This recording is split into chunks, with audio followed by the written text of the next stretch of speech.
Hi everyone, my name is Tina Huang. I am now a Director of Queen City Law and the leader of the Property and Disputes team. So today I'm going to be talking about purchasing a property and 10 things you need to know.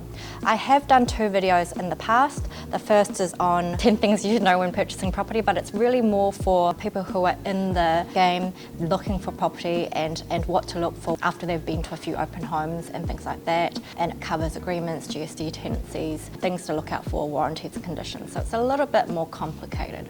Today I'm going to take a step back and do like an introduction to people who are looking to buy. Where do you start? What kind of things do you have to think about? So it's a big overarching picture for people who are about to look for a property. There is another video on a purchaser's checklist and some information there, so please feel free to click on the links below for all the other videos. So 10 things you need to look at when you're about to look at purchasing a property. Now, can you purchase a property?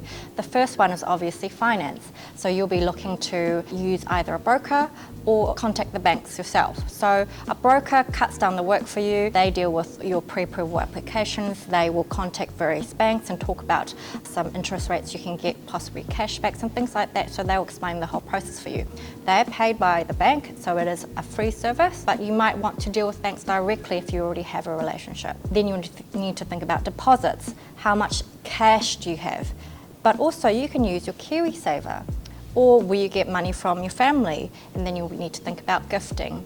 So those are the things that you need to think about when you try to get finance ready. Secondly, we talk about pre-approvals, and there's a big misnomer where people think, I have a pre-approval to purchase, I can borrow $1 million from the bank, so I'm going to go unconditional, sign away on this property and give an offer.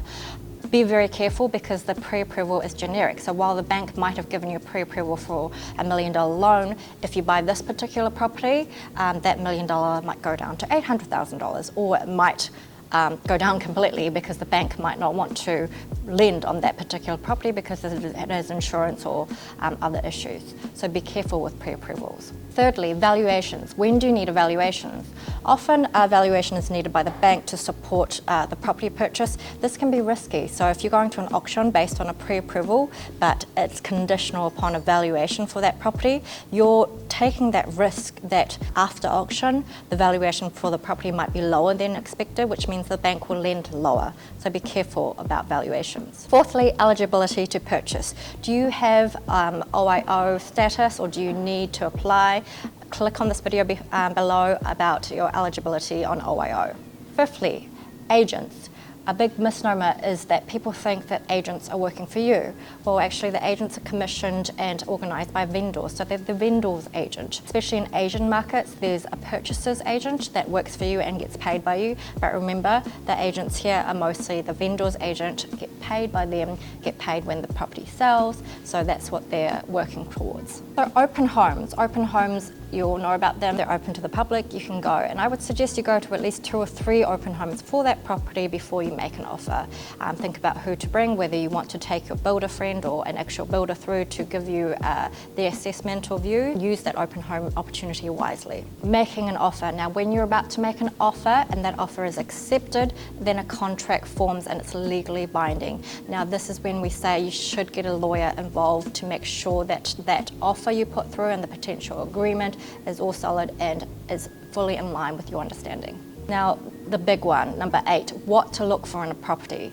This is a big one, and you have to really create your own checklist, figure out what is your negotiable and non-negotiables, and if you are buying with a partner or family, then you have to do this together. So think about what is important to you. Is proximity motorway, school zones, a particular suburb? Are you looking at being okay with shared driveways? Does it have to be freehold? Can it be cross-lease? Can it be an apartment with body corporate management fees? Can it be, does it have to be a particular distance to a bus stop or your workplace? Are you okay with terraced housing or shared walls? How many bedrooms, how many bathrooms? Are you looking at 1 or 2 stories? Are you okay with plaster, monolithic cladding, or does it have to stay away from that? The layout, the kitchen, and check out my previous video which shows you the biggest features of leaky homes and what to avoid. So you really want to be looking at what is right for you and your potential co-buyers Now, lawyers, we highly recommend you get somebody who can help you navigate this process, and you can contact somebody at Queen City Law to assist. We really recommend that you get somebody who knows the process and is able to work for you. Don't go find the cheapest lawyer, because you're about to buy potentially the biggest property investment asset in your lifetime. Settlement. Other issues can arise after settlement.